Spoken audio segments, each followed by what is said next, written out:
So where I want to pivot to now Hmm. with this context is what is Anton Paar then Hmm. actually delivering to do all this testing? Sure. I'm probably waving my hands into your frame, so my apologies to the audience. But what are you what machines, Hmm. what services, Hmm. what actually gets packaged in?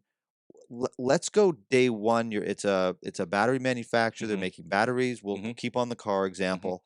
They're coming to you and say, "We're doing this. We need your services." Hmm. What's the list that you're providing them? So it starts with the raw materials. I think I used this stat the last time we spoke as well, but it still holds true. Nothing changed since There's then. always a new audience every time too, as well. So we're good. About 95% of raw materials across industry are in a powdered form. So again, we talked about the carbon black, the graphite, the polymers, etc. So you need to understand your raw materials before you get to the slurry. The slurry is going to be step one Yeah. before So we get so this is material they're purchasing or are thinking about purchasing. purchasing or thinking about Okay. purchasing. On the manufacturing side, they always have to supply a COA, certificate of analysis, but stuff happens during transport. It's just the nature of the world.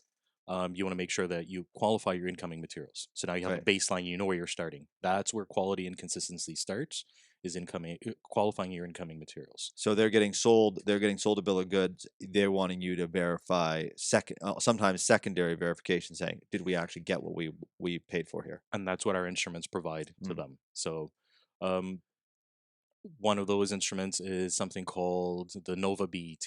So BET is a very long set of names, three names, but basically it's called a BET surface area test. I won't go into the three names because I will butcher all three of them, and I'd rather Know not. your strengths, Yeah, right? exactly. Play Yeah. to your strengths. Yeah.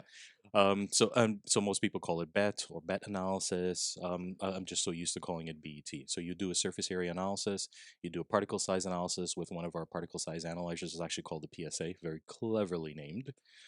So you look at how it behaves. So particle size and surface area share an inverse relationship.